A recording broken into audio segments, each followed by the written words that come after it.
ഒരു മണിക്ക് 1:30 ആയപ്പോഴത്തേക്ക് അച്ഛൻ വിളിക്കുകയാണ്. 1 മണിക്ക് 1:30ക്ക് അകത്ത് വിളിക്കുകയാണ് അച്ഛൻ. കോള് വിളിക്കുമ്പോഴത്തേക്ക് ആ ഫോണെങ്കിലും അവൻ്റെ കയ്യിലുണ്ടായിരുന്നെങ്കിൽ അവൻ്റെ മൈൻഡ് ഒന്ന് മാറിയനായിരുന്നു. ഒന്നുകിൽ ഇവനായിട്ട് എന്തോ അത്രയും പ്രഷർ അത്രയ്ക്ക് അവർ നല്ല രീതിക്ക് ഓഫീസിനകത്തിട്ട് അവനെ പറഞ്ഞത് കൊണ്ടായിരിക്കാം. അല്ലെങ്കിൽ കണ്ട കുട്ടികൾ റാം എന്തെങ്കിലും കളിയാക്കുകയോ അയാളാണെങ്കിൽ നല്ല രീതിക്ക് നിന്നെ പുഴുത്ത പട്ടിയെന്ന പോലുള്ള വാക്കുകളാണ് ഉപയോഗിച്ചത്. എന്നിട്ട് ഞങ്ങൾ പറഞ്ഞ് 5 വർഷമല്ലേ ഉള്ളൂ, പിടിച്ച് നിൽക്ക്, നീ തരണം ചെയ്യും. ഇത്രയും നാൾ പോലും ഇത്രയും പിടിച്ച് നിന്ന് എന്നിട്ട് പോലും അന്ന് റാമിൻ്റെ ആ കാര്യം വന്നപ്പോൾ പോലും ആ ടൈമിലാണ് എന്നെ വിളിക്കുന്നത്, ഇങ്ങനെ ഒരു കാര്യമുണ്ട്.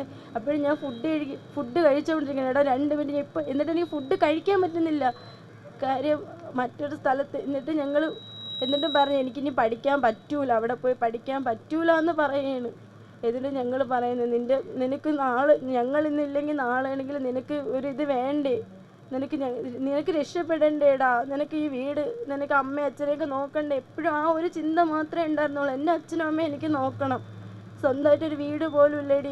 എനിക്ക് നല്ല പോലെ എൻ്റെ അമ്മയ്ക്ക് സാധനങ്ങൾ പോലും ഇവൻ കൊണ്ടുപോയാണ് അമ്മയ്ക്ക് ഓരോ കാര്യങ്ങൾ ചെയ്ത് കൊടുക്കുന്നത്. അപ്പോഴും ഇന്നലെ 9-ാം തീയതി 11:30 വരെ സംസാരിച്ച്, രാവിലെ ഫോണിൽ സംസാരിച്ച കൊച്ച് ഉച്ചയ്ക്ക് ശേഷം ഇല്ല എന്നുള്ളത് ഞങ്ങൾക്ക് ഇപ്പോഴും വിശ്വസിക്കാൻ പറ്റിയിട്ടില്ല. ഞങ്ങൾ എങ്ങനെ അത് തരണം ചെയ്യുന്നു?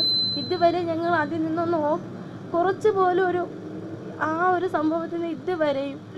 എന്നിട്ട് അച്ഛൻ അങ്ങോട്ട് വിളിച്ച് ചോദിക്കുകയാണ് നിതിൻ എന്തോന്നാണ് പറ്റുക. അങ്ങനെയാണ് പറയണത്. നിതിൻ മരിച്ചു പോയെന്ന് പറഞ്ഞിട്ട് അയാൾ കോള് കട്ട് ചെയ്യുന്ന പ്രിൻസിപ്പൾ.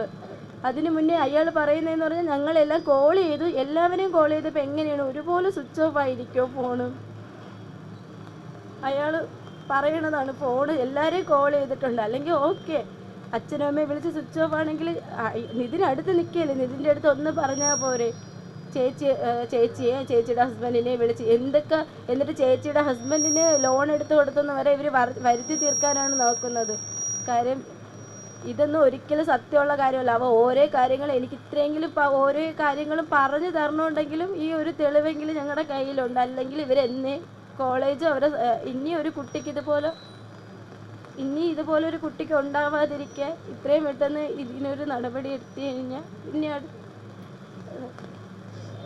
ഇത്രയും പെട്ടെന്ന് പ്രതികളെ അറസ്റ്റ് ചെയ്യണമെന്ന് തന്നെയാണ്. പ്രതികളെ അറസ്റ്റ് ചെയ്യാതിരുന്നത് നാളെ ഇതുപോലൊരു കുട്ടിക്ക് ഇതുപോലെ സംഭവിക്കാം.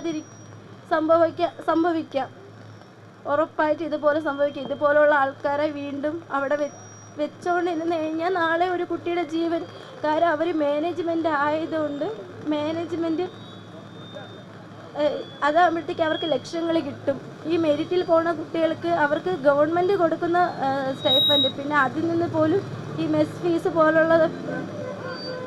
ഫീസൊക്കെ അവർ വാങ്ങുന്നുണ്ട്. അപ്പോഴേ ഈ കുട്ടികളെ കൊണ്ട് വലിയ പ്രയോജനമല്ല. കാര്യം ക്യാഷുള്ള സ്ഥലത്ത് മാത്രമേ വിലയുള്ളൂ എന്ന് പറയും പോലെ ഈ കുട്ടികളെ ഇപ്പോഴും നിതിനെ ഇപ്പോൾ അവിടെ അവനെ ആദ്യമേ പറഞ്ഞിരുന്നേട് നിന്നെ എന്തായാലും വെച്ച് വാഴ്ത്തൂല എന്ന് ഒരുപാട് തവണ പറഞ്ഞപ്പോഴത്തേക്ക് പോലും ഞങ്ങൾ അത്ര ഇതായിട്ടില്ല. കാര്യം ഇവൻ്റെ അടുത്ത് എന്തുകൊണ്ടാണ് ഇത്രയും വൈരാഗ്യം വന്നതെന്നോ ഒന്നും ഞങ്ങൾക്ക് ഇത്രയും ദിവസമായിട്ട് ഞങ്ങൾക്കത് അറിയാൻ പറ്റിയിട്ടില്ല. കാര്യം എന്തുകൊണ്ടാണ് ഓരോ ഇത് പറയുമ്പോഴത്തേക്ക് അവൻ്റെ പേപ്പർ, എന്നിട്ട് അവൻ ആ വാശിയുടെ പുറത്തിരുന്നാണ് ഇത്രയും ഈ 2 സബ്ജക്റ്റ് അവൻ എഴുതിയ 2 സബ്ജക്റ്റിന് നല്ല മാർക്ക് ഉണ്ടായിരുന്നു. 50-ന് നല്ല മാർക്ക് തന്നെ ഉണ്ടായിരുന്നു.